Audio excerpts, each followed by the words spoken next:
4-5 दिवस पूर्वी अन्व्यामध्ये जे प्रकरण घडला तो मासाचा तुकडा आणि पोलिसना तिथे चांगल्या प्रकारचा तपास करून मूळ आरोपीला अटक केला. काही समाजकंटक लोक आहे त्यांचं असं म्हणणं होतं की हिंदू हे काम करू शकत नाही, मंदिरात मांस टाकत नाही, हे सगळं आम्हाला मान्य त्यांनाही मान्य, पण मुसलमान करता असा कुठे आहे. त्यांचा आरोप होता की मुसलमान अटक करा. मग निष्पन्न तपास झाल्यामुळे आरोपी त्या पोलिसच्या हाती लागला आणि त्याच्यावर कारवाई करण्यात आली. त्या रोषमध्ये भोकरदनमध्ये शुक्रवारी एक मोर्चा ठेवण्यात आलेला आहे आणि त्या मोर्चाचा उद्देश हे होता का दोन समाजामध्ये कसं तरी ट्रेंड निर्माण करायचा.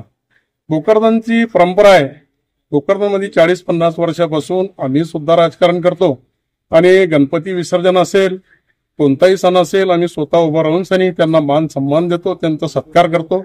भोकरदनचे परंपरेचे हिंदू बी आमचे एकमेक आम्ही चांगल्या पद्धतीने इथे राहतो आणि भोकरदन शहरची गंगा जमुना तहसीब जी आहे त्याला कुठेतरी बिघडण्याचं काम, त्याला तरी गाळबोट लावण्याचं काम काही समाजकंटक इथे करतात आणि बाहेरचे लोक येऊन सनी इथे करतात.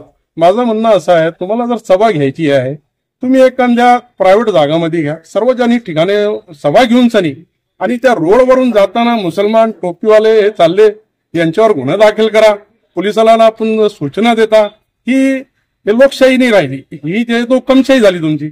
आमचं म्हणणं आहे हुकमशाहीला कुठेतरी थांबवण्यासाठी आणि या बाहेरच्या लोकांना भोकरदन शहरामध्ये वातावरण खराब करण्यासाठी येणं जे चालू आहे त्यांना पोलिसांना कुठेतरी परमिशन नाकारावं अशी पोलीस प्रशासनाला विनंती आमची. आणि सतत भोकरदनचे लोक नेहमीप्रमाणे इथे जे राहतात ते कोणत्याही प्रकारचा भोकरदन शहरामध्ये असा गाळबोट लागू नये या मुस्लिम समाजाचा बी आणि हिंदू समाजाचा बी प्रयत्न आहे का बा आपण चांगल्या पद्धतीने इथे राहतो. बाहेरचे काही लोक इथे वातावरण खराब करण्याचं काम करतात. पोलिसाला त्यांचा उद्देश होता का मुसलमान आरोपी व्हावा म्हणून त्यांचा रोष पोलिसावर बी होता, सरळ म्हणण्यात काही हरकत नाही. आणि त्या हिशोबाने त्यांना ते प्रोग्राम घडून आणला.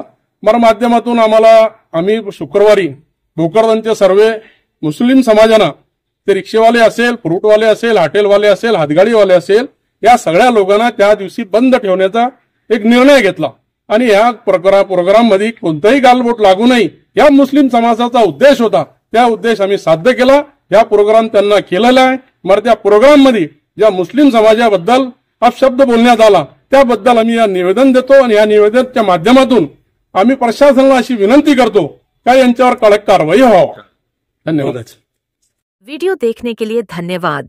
ऐसे ही जुड़े रहे हमारे साथ, लाइक करें, शेयर करें और हमारे चैनल खासदार टाइम्स को सब्सक्राइब करें.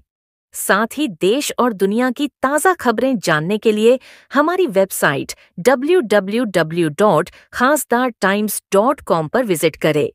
इसके साथ ही अगर आप खासदार टाइम्स से जुड़ना चाहते हैं अथवा पत्रकार बनना चाहते हैं तो स्क्रीन पर दिए गए नंबर पर संपर्क करें. धन्यवाद.